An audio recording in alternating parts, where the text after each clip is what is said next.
Dinosaur एक ऐसा नाम जिसके बारे में सभी लोग जानने की इच्छा रखते हैं। इसकी उत्पत्ति कैसे हुई, ये कहाँ से आया, कहाँ चला गया, इसका विनाश का क्या कारण था, इस तरह की सारी डायनासोर के बारे में जानकारी प्राप्त करेंगे। हेलो फ्रेंड्स, स्वागत है आपका अपने चैनल फैक्ट कॉटेज के एक नए स्टोरी टेलिंग एपिसोड के पार्ट 3 में। वीडियो अच्छी लगे तो वीडियो को लाइक जरूर करें, चैनल को सब्सक्राइब करें, नोटिफिकेशन को ऑन करें ताकि आने वाले वीडियो की सूचना सबसे पहले आपके पास पहुँचे। लगभग आज से 16 करोड़ वर्ष पूर्व डायनासोर पृथ्वी का सबसे प्रमुख स्थलीय जीव थे। यह ट्राइएसिक काल के अंत से लेकर क्रिटेशियल काल के अंत तक अस्तित्व में थे। जीवाश्म वैज्ञानिकों द्वारा डायनासोर की अब तक 500 विभिन्न वंशों और 2400 से अधिक प्रजातियों की पहचान की गई है। इसके अवशेष पृथ्वी के हर महाद्वीप पर पाए गए हैं। अमेरिका के व्योमिंग राज्य में डायनासोर सबसे बड़ा जीवाश्म 27 मीटर लंबा पाया गया है।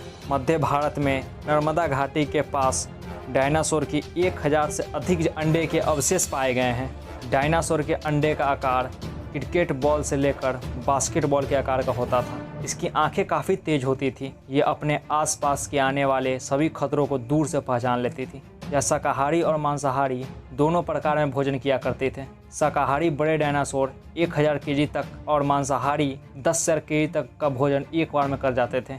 डायनासोर की कुछ प्रजातियां बहुत ही आक्रामक गुस्सैल होती थी, पर कुछ प्रजातियां बहुत ही शांत स्वभाव की होती थी। एक आश्चर्य की बात यह है कि इन्हें बड़े और लंबे होने के बावजूद ये दहाड़ नहीं सकते थे, ये घुर्राया करते थे। अब ये मत सोचिएगा कि डायनासोर सिर्फ बड़े ही होते थे। कुछ डायनासोर बहुत छोटे होते थे। प्रायः शाकाहारी डायनासोर छोटे होते थे।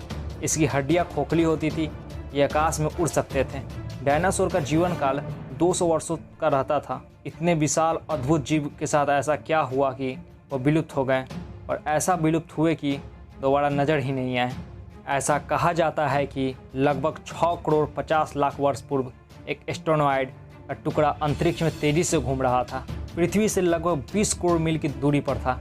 अंतरिक्ष में यह छोटा एस्ट्रोनॉइड का टुकड़ा अंतरिक्ष के एक दूसरे बड़े एस्ट्रोनॉइड के टुकड़ा से जा टकराया। इस टकराव से एक भयानक विस्फोट हुआ। विस्फोट होने के कारण इस टकराव से बड़े एस्ट्रोनॉइड की दिशा बदल जाती है और उसका एक बड़ा टुकड़ा अपने ऑर्बिट से निकलकर पृथ्वी की ओर तेज रफ्तार से बढ़ने लगता है। ये एस्ट्रोनॉइड का बड़ा टुकड़ा का समय कुछ सेकंड भी अलग होता तो यह चांद से टकराता या प्रशांत महासागर में जा गिरता। ऐसा नहीं हुआ। अगर ये एस्ट्रोनॉइड प्रशांत महासागर में गिरता तो आग लगती और सल्फर की धुआं निकलती, जिससे नुकसान तो होता पर इतना अधिक नहीं होता कि डायनासोर की अंत ही हो जाए और शायद डायनासोर बच जाता। पर नियति को कुछ और मंजूर था। 22,000 मील प्रति घंटे की रफ्तार से आ रहा यह बड़ा एस्ट्रोनॉइड पृथ्वी के ऑर्बिट में प्रवेश करते ही वायुमंडलीय घर्षण के कारण इसमें आग लग जाती है। इस धधकते आग की गोले की गति इतनी तेज थी कि इसने 4 मिनट में अंटार्कटिक ओशन को पार कर लिया। इसकी ऊर्जा इतनी अधिक थी कि वह धरती पर टकराने से पहले ही जीव इसकी गर्मी से मर गए। बस कुछ ही समय में यह मैक्सिको की खाड़ी के पास ज़मीन से टकराता है और लगभग 40,000 डिग्री सेल्सियस ऊर्जा वाला एक भयंकर विस्फोट होता है। इस टकराव की विस्फोट की ऊर्जा लगभग हिरोशिमा पर गिरे परमाणु बम की ऊर्जा के 10 अरब गुना ज़्यादा थी। यह विस्फोट इतना भयानक था कि धरती के बहुत सारे तत्व अंतरिक्ष में चले गए। उस समय के बाद यह अंतरिक्ष से पृथ्वी के ग्रेविटेशनल फोर्स के कारण गिरने लगे, जिससे काफ़ी सारे जीव जंतु ऐसे ही मारे गए। कुछ ही समय के बाद पृथ्वी की आंतरिक प्लेटों में हलचल हुई और बहुत अधिक तीव्रता वाला भूकंप आ गई, जिसके कारण समुद्र में प्रलयकारी लहरें उठी, जिससे आधी दुनिया को बर्बाद कर दिया। इससे इतनी ऊर्जा निकली कि वायुमंडल में आग लग गई, जिसके कारण 25 केजी से ऊपर वाला कोई भी जीव नहीं बच सका। इस प्रलय के कारण 90% से ज़्यादा नस्लें समाप्त हो गई। इस प्रलय में विशालकाय डायनासोर की सभी नस्लें समाप्त हो गई।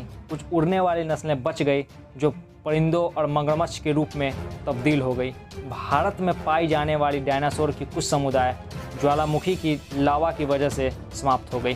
अगर कल्पना करिए कि आज के समय में डायनासोर बच जाते तो उनका जीवन काल कैसा होता। थ्योरी ऑफ डेवलपमेंट के अनुसार अगर डायनासोर बच जाते तो पृथ्वी के बदलते माहौल में वो अपने आप को नहीं बचा पाते। 16 करोड़ साल तक इस धरती पर डायनासोर का राज था। बदलते माहौल में वो खुद को बदलते आ रहे थे। आज पृथ्वी के वर्तमान तापमान में उन्हें अनेक प्रकार की कठिनाइयाँ होती। विकास के सिद्धांत के अनुसार अगर आज डायनासोर बच भी जाते तो आज के सामान्य जानवर गाय की तरह होते हैं। पूरी तरह से प्रकृति असंतुलित हो गया है।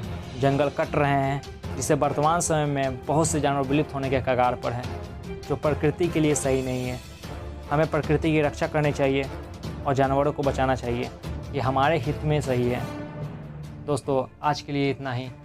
आप इस वीडियो को लाइक करें, चैनल को सब्सक्राइब करें और जुड़े रहें हमारे साथ। धन्यवाद।